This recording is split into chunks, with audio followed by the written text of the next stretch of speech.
नोंथांमोननि चेनेलजों आङो district women विंस गसाइगाव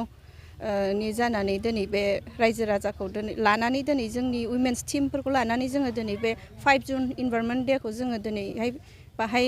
जारागुरि डिस्पेन्सारियाव जोङो लानाय जादों आरो जोङो बेखौनो बे हाबाफारिजों जोङो मिथिहोनो लुगैयो जे बुहुमावहाय जोंना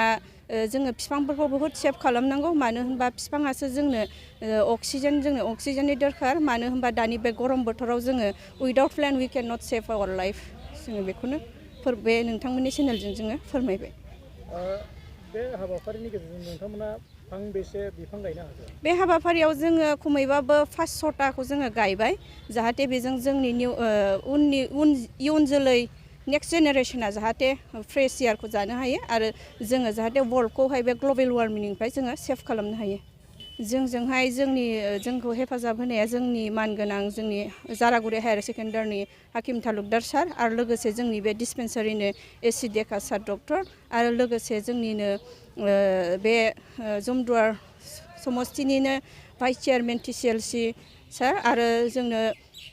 लोगोआव दंबावो जोंनि उइमेन विंसनि सेन्ट्रेल जेनेरेल सेक्रेटारि मुर्शिदा बायदेव आरो लोगोसे जोंनि सुमेला बायदेव बेबो सेन्ट्रेलनिनो आरो लोगोसे जोंनि चेयारमेन आरो लोगोसे जोंनि इन्टेलेक्सुयेल जारागुरिनि रिटायार्ड पार्सन बिसोरबो जोंखौ हेफाजाब होदों आरो गोबां